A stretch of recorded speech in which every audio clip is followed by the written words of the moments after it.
Happy Sabbath. Happy day. All right, you can pray, then we begin your prayer. Almighty Father, we thanks back unto you for giving us for Jehovah Lord. Here we are with your servants, O God.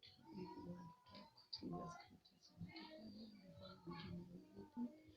Guide us with the Holy Spirit so that this can convict us in righteousness. In the mighty name of Jesus Christ, I pray. Amen. Amen. Thank you once again, and welcome all, and welcome everybody through this day that we really want to discuss and go through the scriptures. We'll dwell muchly in the book of 2 Kings, chapter number 4. And the prophet Samuel writes the book of 2 Kings, and it tells us the history of Israelites in the chronicle of kings, and how kings have been in the presence of the Lord, and how they've been ruling other people. In chapter number 4 of the 2 Kings, we are to meet a certain woman. The woman is married to a prophet, and the story is quite interesting, and we would like to draw some of the lessons that we really want to learn from it. Can you read from 1 Samuel chapter number 1? Second Kings, rather. 2 Kings chapter number 4, verse 1. A certain woman of the wives of the sons of the prophets cried out to Elisha, saying, "Your servant, my husband, is dead, and you know that your servant feared the Lord, and the creditor is coming to take my 2 sons to be his slaves." Thank you so much. That's the end of chapter 1, right? We are introduced to two, possibly 3 people. We have a wife, we have the husband, then we have the prophet of the Lord, that's Prophet Elisha. We are not lost in mind that we are told that the wife was married to a man who was a prophet, and from that city, my version say, the wife of a man from the company of prophets cried out to Elisha. This tells me in my mind that this prophet, just in the olden days, when Levites were used to be taken into the tabernacle of the Lord to serve, it was an hereditary kind of post. So I'm not confused if I could say this man could have inherited this prophetship maybe from the parents or from the fathers or from the clan members. So the man yet is a prophet. And one of the lessons that we want really learn, that the woman is acknowledging the man, that the man has been a servant to the Lord. This brings me to my question: what can you be really remembered for? Your servant, my husband, is dead, and you know that he revered the Lord. What can you be remembered for in this life history? Without number, people who have made great achievement will never be rubbed out in the book of history. What can we really remember you out when you live in this place, or when you go somewhere else? Can there be a tablet or written somewhere that we remember so and so because of this? And that's why in the book of Isaiah 38, when King Hezekiah is in the verge of the bed and about to die, he cries to the Lord that, remember how I've really worked for you. Remember what I've done to you. So we can also be given a favor when God sees everything that we do. So let's move to chapter 2. Chapter 2. Verse 2 rather. So Elisha said to her, "What shall I do for you? Tell me, what do you have in the house?" Just have a pause.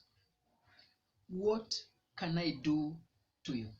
Maybe let me just ask you this thing. Let me just ask you this question, though it will be quite irrelevant. What did the woman want? It seems like the woman wanted Elisha to give her some amount to go and pay the creditors. Absolutely, so that the sons can be left free. But what does Elisha tell this woman? What do you have in your house? What do you have in your house? This takes me to my second lesson, that what are the opportunities in amidst us? What are those minor things that we've been neglecting in life that we think are so simple but yet has a greater impact in our lives?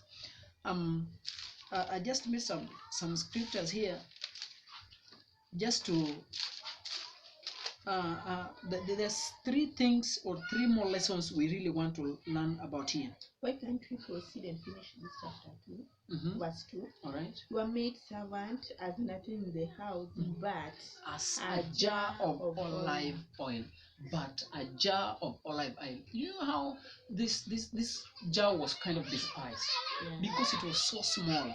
But that is an opportunity that we always have. In amidst everything that we do, there must be something in between us. The great and the late Opeo, Eric Opingo, says that in you is a seed of greatness that you should change the world.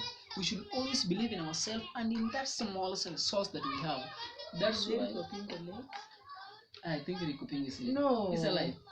When? I don't know that. All right, Eric Opingo said, okay, it's fine. But there's some things we really want to learn. Number one, let us utilize our opportunities. Let us learn to utilize our opportunities. Just I was sharing with you about Wala bin Wala, a Luo. In our culture as Luos, one of the things that we fear is Kiswahili, right? And often I remember my brother saying, with this Kiswahili, we just outside of our gate, it passed away from the other side. But this man finds a privilege and opportunity amidst a clan that are illiterate of Swahili. He goes ahead and publish Swahili books, publish Swahili literatures. What are opportunities that you have? What is anything that you can see inside you that you really need to make an opportunity and make the world see you? When you check people like Mark Zuckerberg, there's an opportunity just in internet that you wanted to look at. The only thing to be poor, or the only way to be poor, is to try to please everybody. Strong people have always been asked that wherever they stand, any opinion that they are for, many critics will come, but they'll have to forget the critics and just move on the same way. Lesson number 2 that I want us to check is identify your domain or your purpose.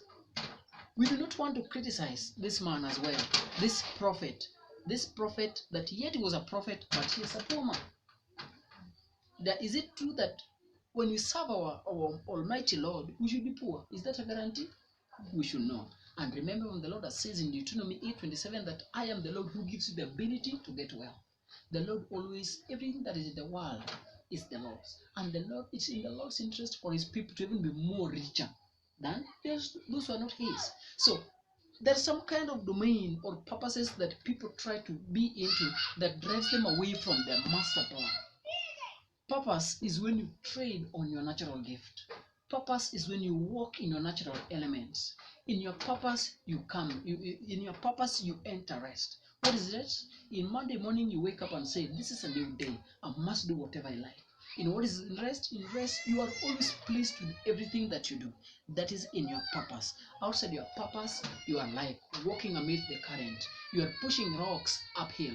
That is outside your domain. Inside your domain, Adam was inside his domain, and theologists have always approximated that the Garden of Eden was just as vast as the continent of Africa. But Adam could travel as a speed of thought just from the northern part of Africa to the southern part of Africa and name each and every thing inside the water, on the land, and the air. Adam was participating in his domain. When young people shall rise up and say, this is my domain, I'm not doing it because my father did it. I'm not becoming an engineer because my father wanted to become an engineer, a doctor, or a lawyer, something like that. But we should always flow in our domain because in us, there is some uniqueness that the world needs to see. In us, there's some gift that the world needs to see. It has even been proven that children or twins of homozygote twins from the same womb do not have the same fingerprints. Do you know that? That is true because in their hand is the ability that God placed, or it's the work that God placed in you. So you have a different calling altogether, and the world need to see it. So rise up and cultivate that gift within you. That's why Paul tells Timothy that, Timothy, young man, cultivate and stir up the gift within you. If this man could be flowing in his gift, not everybody is supposed to be a minister. Some people can be in other departments. So this man could be flowing in a wrong domain, or could be in to a wrong purpose. Because when we enter purpose, it is God's master plan for us. Isaiah says, Proverbs says, many are a plan in a man's heart, but the Lord's purpose shall always prevail. Are you trading in your purpose? Are you trading outside your purpose? That is my question to ask these young people today. Because outside your purpose, you trade on qualification. But guess what? Everybody can get qualification. Everybody can get those certificates. But inside your purpose, they will try to be like you, but they will never be you. They'll never be like you. They'll try to talk like you, do things like you. They never clone you. So we should learn to flow always in our purpose so that we get to meet the Lord's master plan for our lives.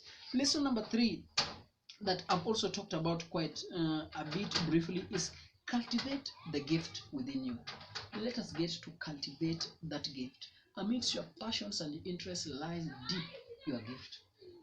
We are told that a man's gift will make room for him. A man's gift will make room for him, and will not stand before mere men, but will stand before great king. Someone who cultivates their gift, someone who develops their gift.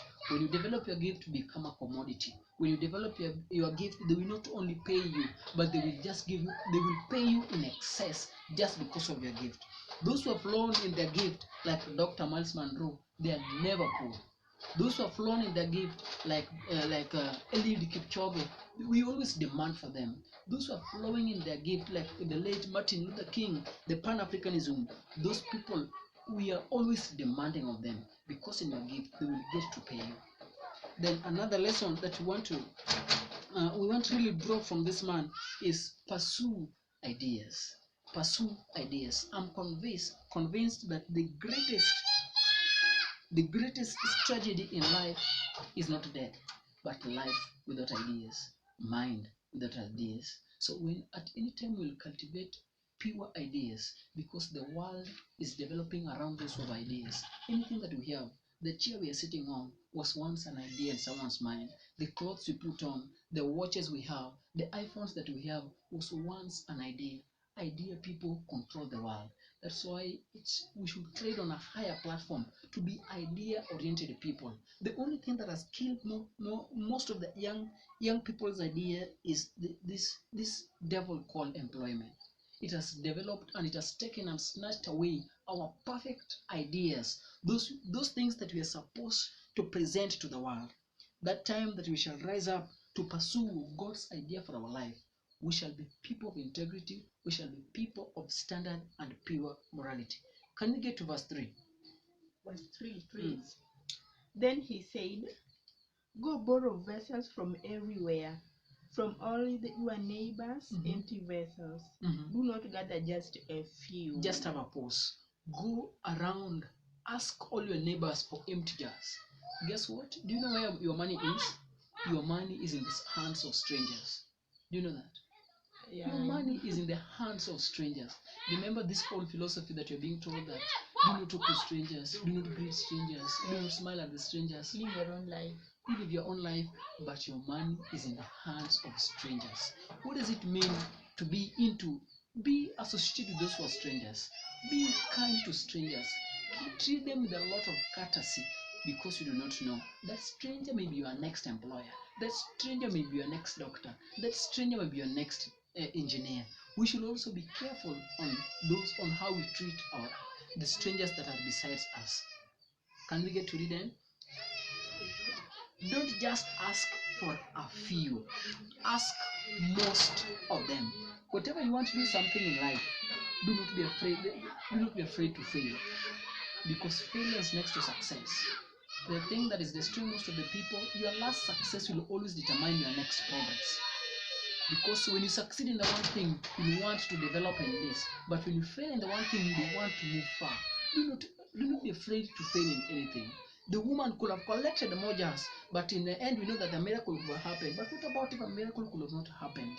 Do not be afraid to try new things. Do not be afraid to try new ideas. That's what we are learning. Chapter 4, verse 4. Verse 4, And when you have come in, you shall shut the door behind you and your sons. Then pour it into all those vessels and set aside the full ones. So she went from Just have a pause. Then put the door in other ways. Then if you borrow not only a few but most of them, shut the door inside of you. I'm pretty sure that the children were helping this woman to fill the jars like that lady, right? Omondi, fill that one. Onyango, fill the other one. This purpose and strength in children. One of the things that has kept our family moving And one of the philosophies that I've learned from my mother is teamwork in children. Make children be your first employees. Any business that you undertake involve kids. Those people, when you develop them by that time, they will get to know that this is the way we go. Assume if you're a kid and you've been raised up in a more privileged home, and yet your dad passes away, your mom passes away, you're left with abundant of wealth. You are never trained on how to use wealth. Do you think this world will survive in the next 20 years? They will not. But that kid that was trained when working with the mom, go to the field, deal it this way, do it this way, you should catch the plow this way. That child will always maintain that wealth for eternity because he or she knows what it takes to get that way. There's power in union with kids. That's why Ellen White says, when children are still young, make them their own garden. Let them sow the seeds and tell them that this is how it is done. When you grow up, never depart from this. You can grow up anything that you want in life just by the simple principles that we instill in young people or in young kids when they're still young. Can you move on? So she went from him and shut the door behind her.